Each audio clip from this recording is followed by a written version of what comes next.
Are you a real estate investor looking to sharpen your skills or a newbie looking to become one? You're in the right place. Welcome to Where Should I Invest? Real Estate Investing in Canada with your host, Sarah Larbi. Welcome back to another episode of Where Should I Invest? I'm Sarah Larbi, and I'm really excited. I have 1 week left of the job world, the corporate world, October 1st, my retirement date, and I'm looking forward to having that time, the freedom, the ability to do what I love to do, which is real estate, and, do more of it, but still be able to take some additional time to spend with my family, my friends, once things open up again, hopefully we can travel. So super excited, I will say though, for a job. I had an amazing job. I probably had the best boss, I think, in the world, and a great, amazing team. So I was super lucky. I enjoyed what I was doing, but ultimately at the end of the day, I was doing real estate to create the freedom. And throughout, I guess, all of the last 6 months, I was just looking at my financials. I was looking at my goals and realized that at this point in the game, I don't necessarily need the job income anymore. And I've been refinancing what I could and all that good stuff. So just really plan this out with my team as well, my mortgage broker, etc., to be able to do this as smoothly as possible. And it is really cool to feel the effects of all of that work and the dedication and the time. It is, time that you invest in learning and in doing and all that stuff and the ups and downs. And I'll tell you, it's all worth it at the end of the day. Yes, there's sacrifices that we made in the beginning. But at the end of the day, I think this is the ultimate goal, is not to need to work for 30 plus years to be able to create a different lifestyle, because we only have one life. And so I hope you guys are on your journey to creating that freedom for yourselves. So October 1st, I'm excited. And, unfortunately I couldn't have any type of celebration just because of COVID. So I might have to do that next year. However, I will introduce you to today's guests. Today's guests are Alex and Kaely Pal, real estate investors, and they are awesome. They are the owners of Pal Property Solutions, located in Hamilton, Ontario. And I'll tell you, if you have children at home and a lot of things and a lot of moving parts, they're prime examples of how you can still make it work. So I'm super excited to have them on the podcast for you guys to get some insights and some strategies and what Alex and Kaely have been able to do to build their portfolio. They primarily focus on my favorite strategy, which is the BRRRR model, and they do some flipping as well. They've acquired some multi-properties, like an 8-plex in Hamilton, some mixed-use properties, etc.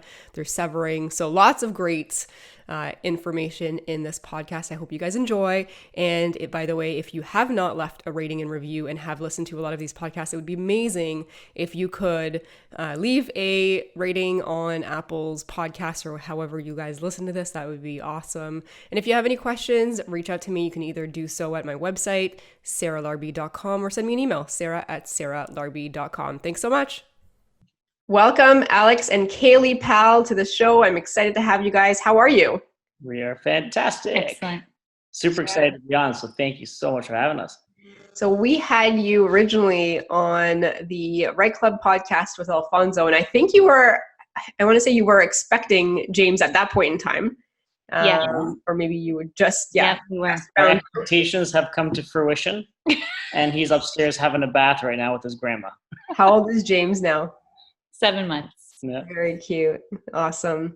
So for those of the listeners that have not listened to the Right Club podcast, who is Kaely and Alex, and what is your real estate investing strategy? Want to take it away?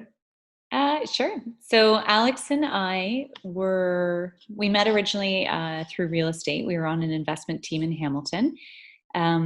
Alex had already been investing independent of that, and then together we started purchasing properties. So we ended up getting married. We have a family. We've started our own investment company. We're full-time investors. We still have a real estate team that I spearhead. And our strategies predominantly are BRRRR. BRRRRs and flips. And flips. Yeah, we do quite a few rehabs as well. That's awesome. So how did you get started originally? Well, I actually took probably the most difficult paths in every step of this journey. So first of all, I started house hacking. And I advocate that for any person who's trying to buy a home right now. Prices are a little bit higher, so it's literally the most effective way to get into the real estate game. So what I did, I was renting a place. I remember I was renting a place for like $650 a month out in Cambridge. I bought a property in Hamilton, and I lived in one of the bedrooms, and it was 3 bedrooms total. I turned the living room into my bedroom. The basement was unfinished, and I finished up the basement, added a bedroom there, which I eventually moved down into. So buying the house and slowly renovating it with every single paycheck that came in, I eventually was getting paid $500 after all my expenses to live in my own house. And this is wild. So if you think of the difference, like $500 plus the gain in rent that I was paying out of pocket, you're actually like what, $1,150, right? So that $1,150 went, like I still lived the same lifestyle that I would have prior to, and it all went to the bank, and I used that money to buy another property at Kitchener, which I went through the legal duplex process on, and then from there was, met some guys at work. We decided to flip together. Then I did a flip myself, made more in that year than my whole salary. So I said, see ya. Mm-hmm. And that was it. That's awesome. Kaely, what about you? How did you get started? So I got started just being in real estate in general. So when I got my license, I joined a team where I would say probably 90% of our business was with investors. So I started as a buyer agent working only with investors. And I just caught the bug. Now, I had already been saving for years before that to buy my first house, because that was like the goal. I couldn't wait to actually own a home. But again, I came from, I think, most people's backgrounds where your parents tell you, pay off your mortgage as soon as you can. Like, that's the goal. So once I started to find out how these people were buying, several properties, and, mortgages aren't a bad thing. They can be a really excellent source of leverage. It blew my mind. And I was like, this is a way better way to look at investing and just, multiplying your income and making it work for you instead of, buy one house and work 9 to 5 for the rest of your life. Yeah, absolutely. Now, did you guys originally start separate? Like, did you start when you knew each other or before you knew each other? Alex started before, and then I started investing once we met each other. Yep. Got the bug. Yeah. We bought an impulse purchase, a house in Niagara Falls, when we just started dating. I think we've been dating for like 2 months, and we're like, I'm going to put an offer in on this property. And we're like, sure. Firm. No finances. Didn't talk about it. We got it. We're sitting at like a family function. The house is like full of people. And I get a text message, you got the deal, congratulations. And I like pull Kaely aside. I was like, we got the deal. And we're like, okay. we gotta figure out financing. So that's amazing. Well, it is pretty cool that you, I guess, both took that leap, because it could have gone, you guys are married now, you've been together for a while. It could have gone different. But you took that leap of faith. Totally. Yeah. You got to be careful, definitely, who you're partnering with. But at that point, I was hooked. So, she couldn't get rid of me that easily. You got the magic touch after 2 months. Yeah, that's always a good first step if it's going to work. Yeah, that's true. Property together. If you like it, then you should have bought a house with it. That's the rule. So let's fast forward to your latest deal. What is that today? So we actually just purchased a 8-plex in Hamilton, just off of Ottawa on Cannon Street. Closed on Valentine's Day, which is very fitting, very romantic. Yeah. But that's very exciting. So we've got that one going on. We're just finishing up our own office, which we've got a really cool, front sign logo that says Pal Property Solutions, which once again is, in the same real estate investing fashion. It's a mixed use. So our office is like a bullpen in the front, and then we have a 3-bed behind us and a 2-bed above us. So rent for free, you gotta. But otherwise, we've also got one that we just firmed up last week in Welland. Currently it's a 2 commercial, 2 residential, and we're converting it to a 5-plex, and it has a detached residential behind it. So it's a big construction project, but it's going to just be wild, the returns on that thing. So it'll be the first time we've severed a lot as well. Yeah. We haven't gone through severance before. So how do you sever a lot? Like, what is the process? just an application, actually. So I actually went to the city as part of the due diligence because we have partners on it too. So, you never want to use somebody's money on a deal where you're like, I think we can sever this. That's not how it works. Right. You have to make sure you can sever it. So luckily enough, the properties at one point were both separated anyway. So the reason that they merged was because the same owner owned both parcels of land. So now in Ontario, they just automatically merge the titles. And so it's a bit of a pain, but so we went to the city. They're like, actually, it would be very favorable if you did, because then it would kind of go back to what it should be or what it was, right? So, And actually, you know what, you raise a good point, because if you buy a property next to the other property and you don't do the paperwork correctly, they merge. But you know what, a lot of people don't know that.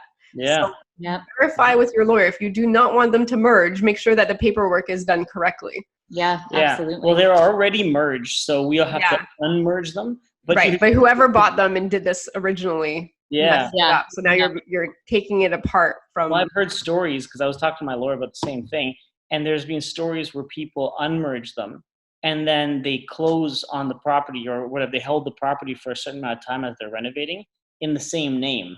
And then the city goes through their process again and just remerges it. It's just so annoying. But so what they suggested is, if we go for like a severance, you close on the severance on a different name. So like a corp name and then your personal name, or two corps. Yeah, it's probably two separate corps. Yeah, no, you know what? It's like those little things, like when you're just starting out in real estate, you don't necessarily know everything. And I mean, even if you've done it for many years, like I still don't know everything, but this is some of the stuff that you learn over time, or by listening to these podcasts where you're like, really, if I buy the house next door, it's going to merge as one property, and then somebody's going to have to sever it, or I'm going to have to fix it after the mess up happens. So something and things like variances and stuff like that. Like, I'm sure you've gone through the committee of adjustments process before. Yeah. Like, you're subject to the city's time frame. And my God, Hamilton. I don't even want to say anything right now. It's all being recorded. Beep, beep, beep, beep, beep. Yeah. A lot of people are reporting directly to the city. So we did a conversion once in downtown Hamilton, and we had an architect. This is before we now work with Ken, who I'm sure you've. Ken, guys, if you're listening to this, work with Ken. Like, there is no better person to help you with conversions and going to the city and applying for. This is pre-Ken days. The architect was, boasting how, I've done this a million times. He went to the committee of adjustments and he forgot to include one of the variance line items. So once we got approval, went through the building permit process, and after their 10-day process, they took a look and like, you're missing this. We had to go through the entire process again. It's frustrating. I didn't use Ken, and Ken was super swamped. And back in the day, his wife was a little bit sick, and I used someone else, and I regret it to this day. I should have just waited for Ken. Yeah, he's our go-to now too. Love you, Ken. Yeah. I can't even recommend anyone else. Like, I mean, I'm sure there's other people that are good, but I'm just like, he's the only one that I know is like that efficient and that fast, and like, that you trust. And that's it. Trust. Like, so, once again, coming from the startup, the amount of people I've had to fire in my life way out trumps the people that I've had swimming relationships with, because unfortunately sometimes you deal with people, you're trying to do something faster or quicker rather than following the process that's been established and the systems that are in place. You try and take a shortcut, get burned. I don't know how many shoddy contractors I've had to walk out the door, but it's part of the learning process, and you get bit, just keep going. But that brings up a good point, because as real estate investors that have a certain number of properties or a certain number of years of experience, shit happens. We get, there's tons of stuff all the time, and there will be tons more. This is not a passive investment. But, like when you look back and you guys look at like all of the problems and the issues that you dealt with, like what would you say to a new investor? Is it worth it? Yes, absolutely. Yeah. It's honestly, it's like, it's such a small thing. New investors, they, like, so many people I've talked to, like, I don't want to go unclog toilets on Christmas Eve. Like that, you hear the same I three love it. stories, don't you? Though, Yeah. like, oh, I can't deal with terrible tenants. It's just not for the me. tenants will trash the house. It's not about it being for you. It's maybe about your kids or your grandkids. Maybe the actions that you take today can set your family up for massive success. But when you focus in on the minutia of like, oh no, I've got to go. Like, the city posted notice on our door because the tenants didn't mow the lawn and the grass was getting too long. But they need to cut the grass. So like, I got to deal with it. But at the end of the day, it's such a small element of what I have to deal with. And the other thing I tell people is like, you work a day job, whatever day job it is, you make $30 an hour. And if you accumulate that for the year, I don't know what that comes out to in salary, but let's say it's like 70 grand. If you look at like a property that is just generating like $500 cash flow at the appreciation we're seeing, like you can make like maybe two of those will make up the same amount for doing nothing. And the mortgage pay down like every year. I mean, let's just say you have a $250,000 or $300,000 property. That's $6,000 to $7,000 mortgage pay down a year. Yeah. Plus your, 4 to 5% appreciation, plus the cash flow. I mean, yeah, like people are always like, oh, I can't do it. I just can't do it. Well, okay, well, you can go to work for 9 to 5 for the rest of your life. Whereas, Kaely and I are probably thinking about retiring in the next 4 to 5 years. We're 31, Well, we won't retire, but we could. And that's a very nice feeling. Yeah. You know what? I think it's funny too, because I'm like, so I can retire this year. I can probably retire next year. I think at this point, my work knows that I'm not doing it for the salary per se. And, after this last refi, I technically was told by my mortgage broker that I'm good to leave. So I think it's really cool to have that choice. Right. But you know what I was thinking? I'm like, there's people like me, and you guys might fall into the same boat. I couldn't just actually retire and do nothing for maybe like a week or two would be fun on the beach, but then I would be bored as hell and I would have to do something else. And it would probably be, work, quote unquote. Like it wouldn't feel like work, but of some kind to be progressing and creating new goals. How are you guys with that? We're very much like of the mindset, if you're not like growing, then you're ripe and rotting. So yeah. I honestly, we can barely even sit still for a weekend. We have a day off and we sit and we're like, then we start doing stuff. Like it's very rare that we're ever not doing something. So I couldn't see a day where we don't work. But if you have the choice and you choose to work versus you have no choice but to work, that's a very different feeling. And honestly, if you like really love and enjoy, and there's challenges in investing, no doubt, and there's stressors too. But I would say 9 times out of 10, we're like, we get to do this for a living and it's amazing. Yeah. And that's cool. It's also like, I like what you were saying about the choice, because that's what, for me, retirement isn't stop working. I would go crazy. I'd last 2 days, ask her. I can't sit still, for Christ's sakes. But for me, it's the choice to do what we want to do. And by retirement, it's actually, for me, it translates to complete financial freedom. Whereas I can go out and try something brand new, like, invest in another business, start a restaurant or whatever. Like I'm just throwing ideas out there, but it's retiring from having to be trapped in the rat race, financial freedom. So that's awesome.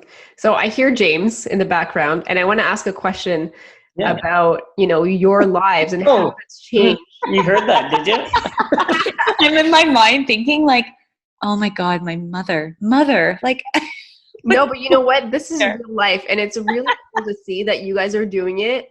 And, there's people out there that might be like, how do people do it with no kids or with kids? And how do people do it with jobs? And but you're making it work. But I'm just curious, because James, you said is 7 months. How has your lives changed? For the better or for the worse? I'm assuming it's going to be for the better, but how has your lives changed with him? It's quite frankly, Kaely and I can't be selfish anymore. And by what I mean is, like, we used to be like, you want to like go to the cottage for the weekend, just whatever, or like we want to, like, we went to Dominican Republic for like 4 days. We found a great, like that kind of thing. For now, everything that we do is more geared and around the life of James, and we're okay with it, right? It's not like it's a burden. It's actually something you really look forward to every day. Like I love coming home to see him and spend some time with him before he has to go to bed. The challenge becomes coordinating, right? The challenge becomes that like now there's a third person involved, and that's what I mean by we can't be selfish. We can't. It's not just about us anymore. Because Kaely and I could take care of ourselves, and when we were together, it was fantastic, whatever. Mm-hmm. But now there's a third person who's dependent on us, right? So Yeah. there always has like even like the right club. There's been a few days where we can't find a babysitter, so what are we gonna do, right? Yep. Or whatever the case may be, he now plays a vital role, and it's worth it every step of the way. Yeah. And he's so cute. He's really cute. I see all these Instagram pictures of him all the time. So he seems like a great baby. He is. Despite the crying, he's just not happy because normally I put him to bed. Oh, They're that's all about fine. routine, right? So my mom's up there. That's funny. So when it comes to what you're working on and your acquisitions, you mentioned that with the eightplex and the severance, you're using JVs or other people's money. How are you structuring that now? Because you can only get really to a certain amount by yourselves before you have to look outside. Yeah, so we do most of our projects. The 8-unit being it's a partnership. A partner and I went in 50-50. He's another real estate investor. But I'd say 99% of our joint ventures, of our properties that we BRRRR are all joint ventures. So what we do is we source the property, we deal with all the construction, we deal with all the permit tree, we walk it from point A to point B, or point Z, I guess. Yeah. And the joint venture literally just writes a check. So we actually just went out for dinner on Friday celebrating with one of our joint venture partners because we just wrapped up a BRRRR and we pulled out $38,000 in surplus. Nice. Yeah. So that is after, just to clarify, that is after you paid back all your reno, your holding costs, and your down payment? Yeah. So that's what you call a home run. A home run BRRRR. We call it the infinity property. So Nice. we have a few infinity properties, which means like infinite return, because at that point, the partners got their money out. We've got our money out. Their jaws smashing towards the floor. And we're just like, we're badass, it feels really good. But right? realistically though, like, let's just face it, like you might get one of those every 10 or so. Like if somebody's out there waiting for that perfect, like hole in one or full BRRRR. Yep. I would say on average, our BRRRRs are usually like we're keeping 50, 60K in the deal. Yeah. Right? Yeah. And still, and that's still a great return. Totally. Yeah, it is. If you're making 82% on your money, okay, well, I'll take that anytime. Yeah, totally. So how did you find it? Like, how did you find this BRRRR that you just did that you're like home run? That one was actually a cold call, I believe it was. Old database that we had. Yeah. So from real estate. Yeah. We do a lot of cold calling, like on our team. Yeah. So we still have a fairly substantial database. That's just all seller leads, that kind of stuff. So this was a good one there. This was an old one that we dug up.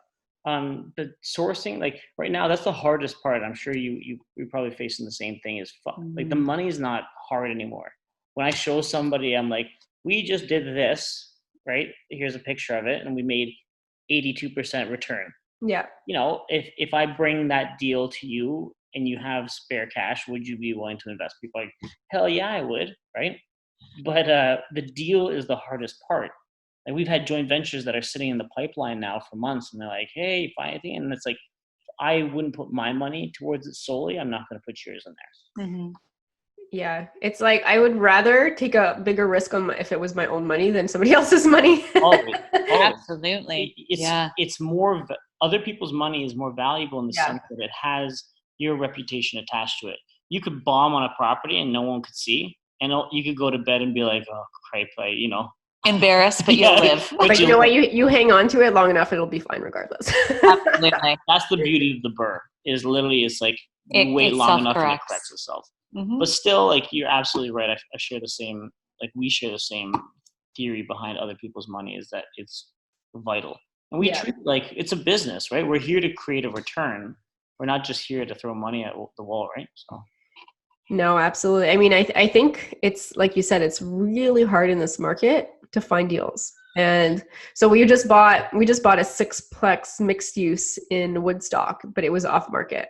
Yeah. But everything I'm seeing out there, it's just going in. Like the things that we would want as investors that would be a good burr. There's like a property in Brantford that could have been a great conversion. It had 17 offers. 17 offers on it in Brantford. So it's just nuts. It's going to correct. I mean, right now we have very low inventory just because of the timing too. And I mean, there's lots of global factors going in as well. It will soften a little bit in the spring once to actually get more product out there.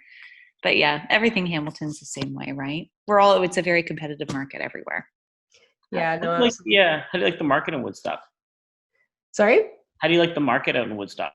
You know what? I think it has a lot of good upside. Like the population growth and the proximity to other markets. I think it's where I was in Brantford maybe 3-4 years ago. Mm-hmm.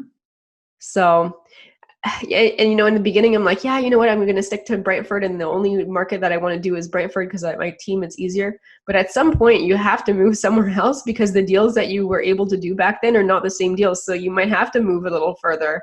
Or a little if you closer. see a good opportunity, I mean, you've got the skill set now and you've got your team around you, so you can take it and move it, right, and emulate it elsewhere. Yeah, absolutely. I think it still would be my recommendation, though, for somebody that starts to, if they buy their first one, to try to buy their second and at least their third in the same proximity for some. 100%. Yeah. 100%. Yeah. I found it was challenging because I bought my first place in Hamilton and I moved out to Kitchener. But every time something went wrong, at that point I was still so managing everything myself. I would have to drive back to take care of it. Now I don't care. That property in Kitchener, we were laughing. I haven't seen it for a year and a half. Yeah, I mean, there's properties that I haven't seen. Like I actually send somebody to do like even some of the inspections, like the semi-annual inspections, and like I'll do the fire checks and everything like that, and get the signatures. I'm like, there's some properties I haven't seen in a long time. Yeah. Yep. Yeah. Us too. Which is grateful they're still standing. Those checks come in, I'm like, everything seems to be fine, But I think that's part of the mindset. So and I do want to talk about that for a second because, I was just in one of my properties the other day and I was showing some of my students, and the property had been burred like 2.5, 3 years prior. And it was like pretty much brand new. And then I'm looking around, there's scuffs on the walls. There's like cracks in some of the cupboards. But I'm like, if I was brand new, I would lose my shit. But now I'm like, I made my money and then I made my money some more. And now the tenant's moving out. I can get some extra cash flow because she's paying like $15.45. I'm going to be renting it for $17.95. I'm like, you're moving out? Sweet. Little holes.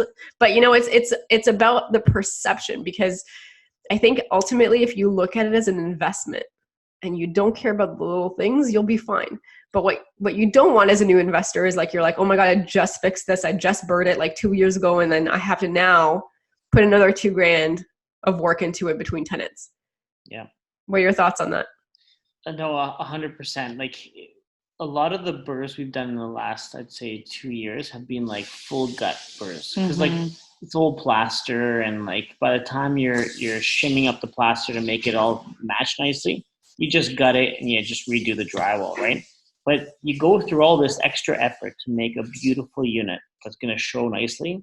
And when the tenant turnover comes around, I'm always like, how? Yeah. How can this happen how can it be so bad?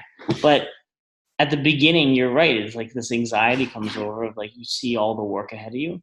But now it is we made bank on this. And to be honest, the fix is what's it cost to slap a bit of paint on the wall? Yeah, the tenant turnover cost should be built in to anything anyway, because you're going to have small things. But we've also started to be more mindful on the products we use in our renovations, the finishes, because again, you need to anticipate that they're going to be beaten up. Absolutely. So what kind of products? Durable. The big one was vinyl. So we switched to vinyl flooring on all of our properties now. It's like a higher end luxury vinyl, but it's waterproof, it's more resistant versus a traditional laminate. Yeah, you don't get that mushrooming when they spill water on it, and it start right where the two meat starts to. You don't get any of it. You can dump water right on it. It's just perfect. That's a big quartz is another one. Yeah, right? we do quartz countertops We instead have of cheaper an amazing ones. quartz supplier that comes out of Scarborough. And for us to do quartz instead of laminate, it's like, I'd say we're paying probably double, but it's still so much more affordable. That single price is so much better than a tenant leaving a pot on that laminate countertop and then it singes it and you're cooked. And it's so much more durable. And you know what? I 100% agree, because my kitchens, when I redo them as well, even if it's in Brantford, I'll cheap out on some other things, but I'm like, the counters, they're always quartz, and Yes, they last, and they it's still the look first good. thing that people see too. Yeah. And it's a luxury, but it's like, Absolutely. you know what, for the price difference and the fact that they're going to stay between tenants as they turn over, Yep. it's worth it. It's a wow factor, but it doesn't cost a lot. And those are, if you can kind of key in on those things, even like hardware choices, like just choosing things that are more user friendly, that aren't going to get as much wear and tear, being mindful that the doors aren't hitting Another walls, good one that kind of stuff. is instead of using MDF baseboards, to use wood baseboards, and it's a little bit more cost per square foot. We have a cheap supplier once again out of Burlington. So like, if you look at Home Depot, it'll be comparable kind of thing. But once again, when water gets spilled, people leave like slushy boots pushed up against the wall. After 1 year, if it's MDF, it all starts to mushroom out, right? And it's that perception that people have when they walk through it. Yeah. Now it looks ratty. With baseboards, you just, they look scuffed up. You just throw some paint over top of it and you're golden. Yeah, it's a great point. Yeah. Really great tips. So I could keep asking you questions because this is fun. Like, I'm drinking wine, you guys are talking, we're having great conversation. Yeah. I know. We should have had wine. But the next part of the podcast is our lightning rounds. So I'm going to ask you each 5 questions. You can answer them together or separately, however you want. If you have separate answers, feel free to say your own. Okay. And first thing that comes to mind, are you ready? We are. Yep. Fire away. All right. Question number 1. What is your favorite real estate investing book ever? You first. You know what? The first one that comes to mind is Rich Dad, Poor Dad. And the reason that I love it is that it's a great gift we've given to a lot of our younger cousins and our younger family members. It's a good gift to give a young person who you could make a big impact just with a book. It just shifts the mindset. So that's why I like that one. Yeah, that was a good one. I would have to agree.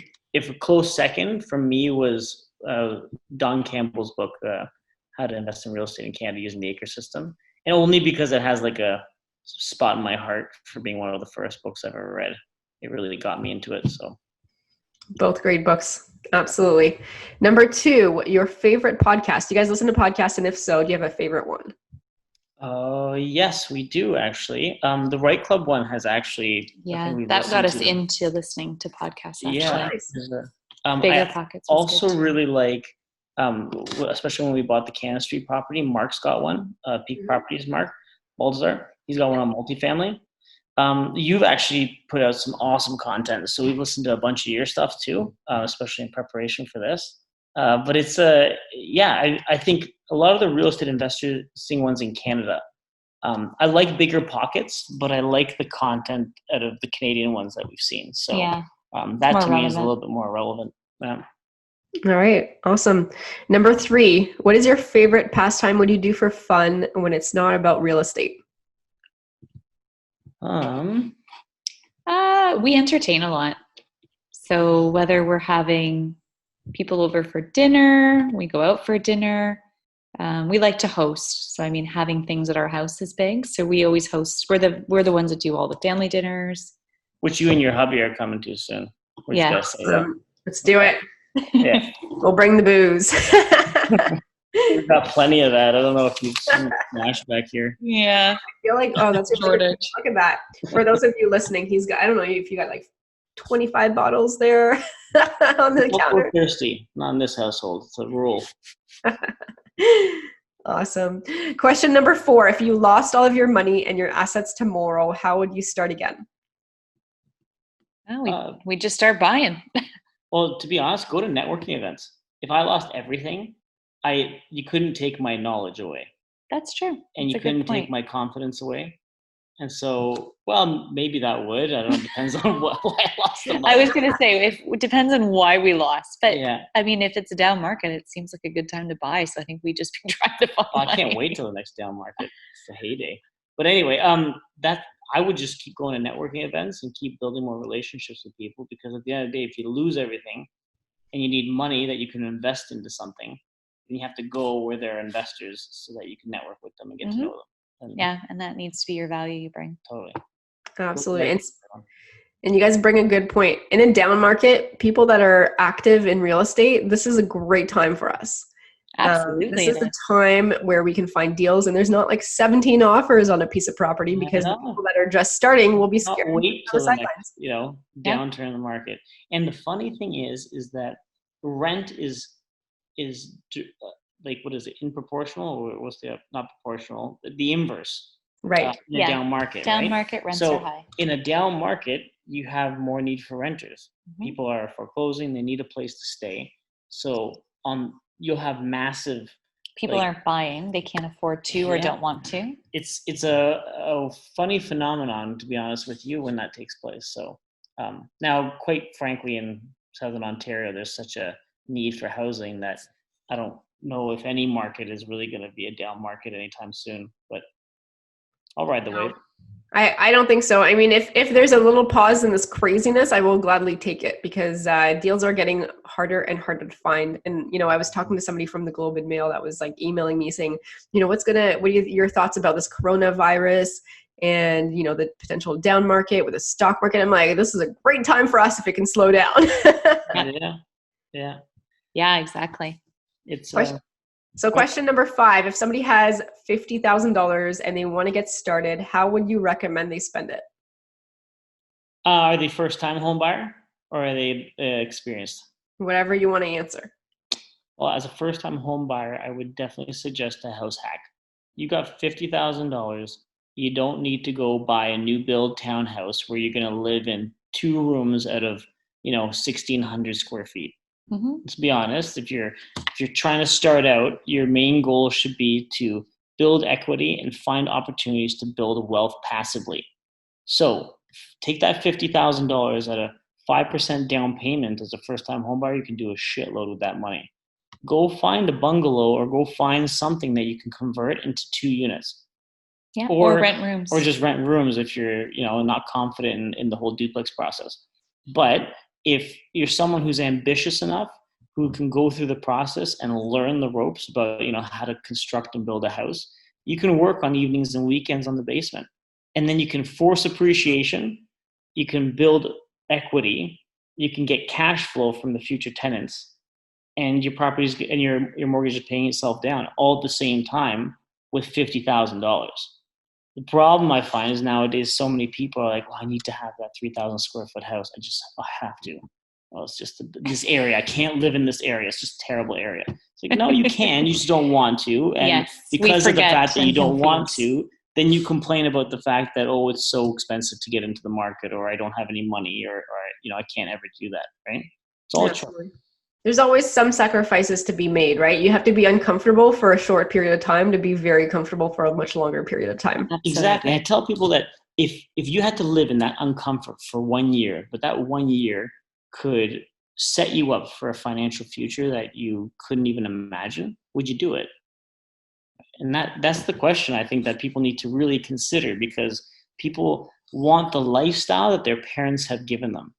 And I'm a millennial, and often us millennials, we were well off, with parents taking care of us. We went to good schools. It was a safe environment for the most part, right? But generally speaking, right? So if you can break out of that norm, because remember, our parents worked up to that, paid their mortgages off for 30, God knows how many years, and then probably refinanced it a couple times to, put you through soccer practice. But I'm just saying, if for you to get there too, you have to build. And it's okay to live a little bit under your means in order to build and give yourself another rung of the ladder that you can step onto. I don't think that's a wrong thing, and I encourage it. Yeah, absolutely. Multiple times to people, hence why it rolls off the tongue so fast. I've had friends that have they have these massive properties, and then they put all their money into it. They're mortgage poor, and they're asking me all these questions about, like, how'd you do that? You're so lucky, man. You just like, it just comes to you. It's like, the luck is funny. Come on, man. Yeah. like it's not a choice. It was like the luck, you no, know, or they, you must have come from money, and it's like, no, some people just work really hard. Yeah. And you work your ass off for long enough consistently, you actually create your own luck over time. Absolutely. We Luck couldn't is believe just in that more. opportunity versus combined with preparedness. If you think about it, you have to go buy the lottery ticket to win it. Right? That's all I'm going to say. That's it. Awesome. Alex, Kaely, if the listeners wanted to find out more about you or reach out, how can they do that? Our website. Check us out on www.palpropertysolutions with an S at the end.com. Mm-hmm. And or you can give us a call. Facebook, Instagram, social media. Yeah. What's your handle? At Kaely E. Hearn. Your Alex Pal Alex _ Pal, property solutions. Yeah, Pal _ property _ solutions. Yeah. Awesome. Any final last words of advice? If you're listening to this podcast, you're already doing a tremendous amount, more than you think you are. Mm-hmm. And if you haven't gone to a networking event, then you need to, because as you can listen to every podcast and read every book under the sun, but if you don't go and become uncomfortable, you'll always stay in the same place you are. The best things grow in shit. And you sometimes have to be uncomfortable to grow. That's it. Get uncomfortable. You heard it from the mouth of Alex. Thank you, Alex. Thank you, Kaely, for being on the show. It was a pleasure Thank talking you so to you. much for having us. Thanks for having us, Sarah. It's a pleasure as always. And looking forward to our dinner dates or double date. Yes, we'd love to. Lots of wine. Plan to stay the night. All right, let's do it. Thanks so much for listening to Where Should I Invest with your host, Sarah Larbi. Make sure to listen in next time. We'll catch you on the next episode of Where Should I Invest?